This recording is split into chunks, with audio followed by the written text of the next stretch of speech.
어제 6.25 70주년 기념식에서 많은 사람들의 가슴을 먹먹하게 만든 장면입니다. 장진호 전투 영웅 147분을 대신해서 노병은 떨리는 손으로 거수 경례를 하고 귀환을 신고했습니다.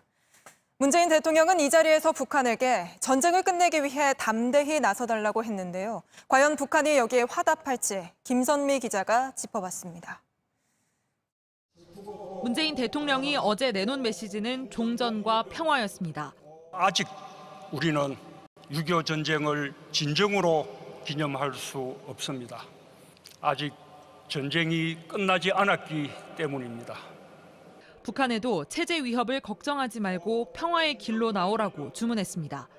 우리의 체제를 북한에 강요할 생각도 없습니다. 통일을 말하기 전에 먼저 사이좋은 이웃이 되길 바랍니다. 남북 관계가 다시 냉각된 현 정세를 반영한 겁니다. 북한은 김정은 국무위원장이 대남 군사행동 보류 결정을 내린 뒤엔 노동신문 등 관영 매체에 대남 비난 기사를 싣지 않고 있습니다. 대신 대외 선전 매체를 통해선 한미 워킹그룹을 해체하라고 요구했습니다. 남북 관계를 개선하려면 한미 워킹그룹을 재조정하라는 메시지로 해석됩니다. 8월로 예정된 한미연합훈련도 중대한 시그널이 될 전망입니다. 북한은 미국을 향한 수위도 조절하는 모양새입니다. 북한은 어제 6.25 70주년을 맞았지만 반미 군중 집회는 열지 않은 것으로 보입니다. 2017년을 마지막으로 벌써 3년째 열지 않고 있는 겁니다. 북미 협상 교착 상태에도 여전히 대화 가능성을 열어둔 것이란 분석이 나옵니다. JTBC 김선미입니다. 6.25 70주년을 맞아 트럼프 미국 대통령도 워싱턴 한국전 참전 기념비를 찾아 헌화했습니다. 우리 정부에도 비공개 메시지를 보냈는데요. 한반도 정세나 대북 문제와 관련됐을 거란 관측입니다. 워싱턴에서 임종주 특파원이 이어서 보도합니다.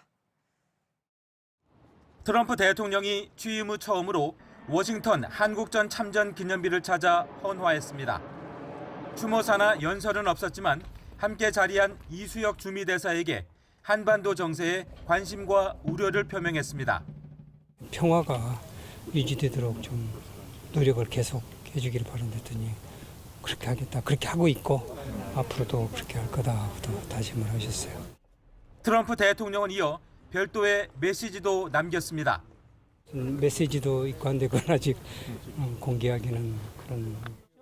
구두로 전달된 메시지는 한반도 정세나 대북 정책과 관련됐을 것이라는 관측입니다.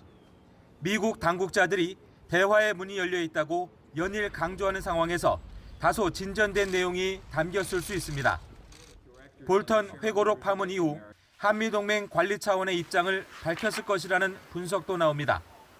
폼페이오 미 국무장관은 별도 성명을 통해 미국의 한국 방위 공약은 철통 같다고 했습니다. 한국전 참전 기념공원에선 참전 용사 등이 참석한 가운데 6.25 70주년 추모 행사도 열렸습니다.